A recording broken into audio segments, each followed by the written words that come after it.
Ինչպես ի վերջո լուծել այս խնդիրները եւ որն է իմ օրակարգը։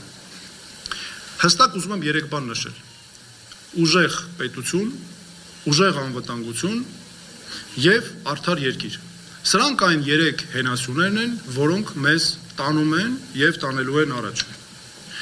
Մենք նախ եւ առաջ արտաքին քաղաքական բնագավառում խորացնելու ենք մեր հարաբերությունները Ամերիկայի Միացյալ Նահանգների հետ, որտեղ Ամերիկայի Միացյալ Նահանգները մեզ համար վստահելի գործընկեր է։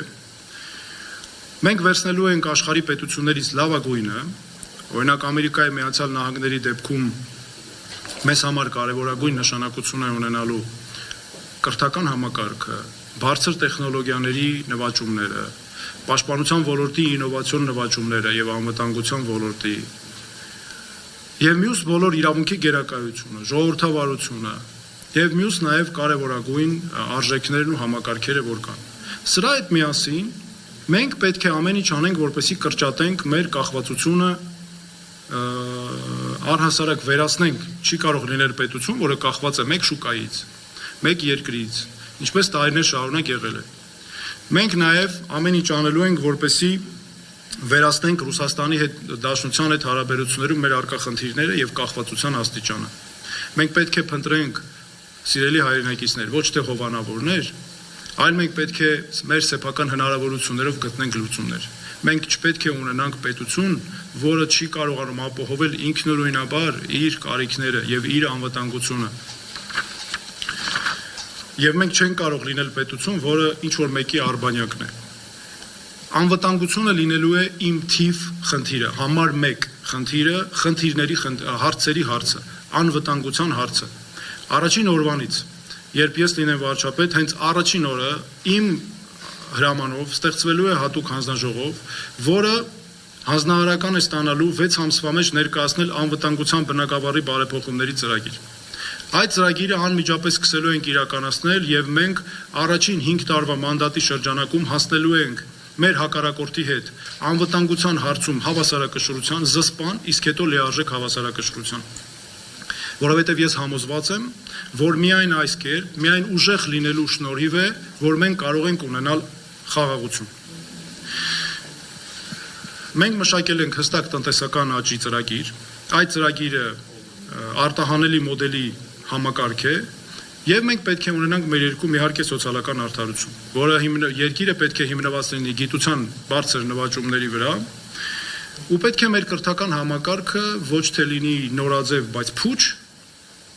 այլ իրական կրթական համակարգ, որը մեր քաղաքացիներին ձևավորում է իրական քաղաքացիներ եւ այնպիսի քաղաքացիներ, որոնք իրենց են կերտում իրենց կյանքը եւ ինքնուրույն են դա անում։ Մենք պետք է լինենք իհարկե նաև ամբողջական, նաև բարեփոխման է ենթակա մյուս համակարգերը, գոհական համակարգը, կրթական։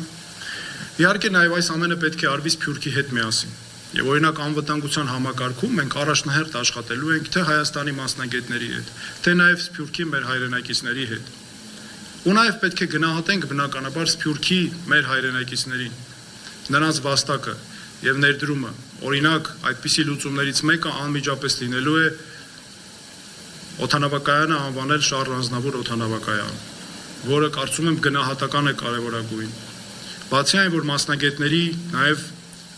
հրավիրելով ենք անելու մյուս լուծումները։ Եվ հիմա գիտեք, ես վերջում նաև ուզում եմ մի կարևոր հարցի անդրադառնալ։ Տեսեք, ինչ է տեղի ունենում։ Նիկոլ Փաշինյանը պաշտոնաթող նախագահներին անընդհատ հրավիրում է բանավեճի։ Եվ ինքը այդ իր ատելության, թշնամանքի օրակարգի ձեռնելով վստահ է, որ արդյունքների հասնելու է։ Նախկին ժամանակների սխալները օգտագործելով եւ այլն, իհարկե մոռանում է, որ ամենամեծ նախկինը ինքն է, բայց ես ուզում եմ Նիկոլ Փաշինյանին հիմա ասեմ, որ պարոն Փաշինյան, ես եմ հիմա ձեզ հրավիրում բանավեճի։ Ցանկացած տեղ ընտրեք ձեր ուզած տեղը, ձեր ուզած հարցերը, Պետրոս Ղազարյանին կարող եք կանչել, որպեսզի ձեզ մենակ չզգաք։ Հունվարի 15-ին ես հրավիրում եմ բանավեճի, հետևողական եմ լինելու այս հարցում։ Գիտեք, Նիկոլ Փաշինյանը ուզում է, սիրելի հայրենակիցներ, որպեսզի դուք քվեարկեք դրա օգտին վախերից ելնելով։ Ես ասում եմ, որ խնդրում եմ, որպեսզի դուք քվեարկեք մեզ համար հույսի եւ հավատի համար, հզոր երկիր ունենալու հավատով։ Եվ ես ուղղակի հավատացած եմ, որ մենք հասնելու ենք դրան։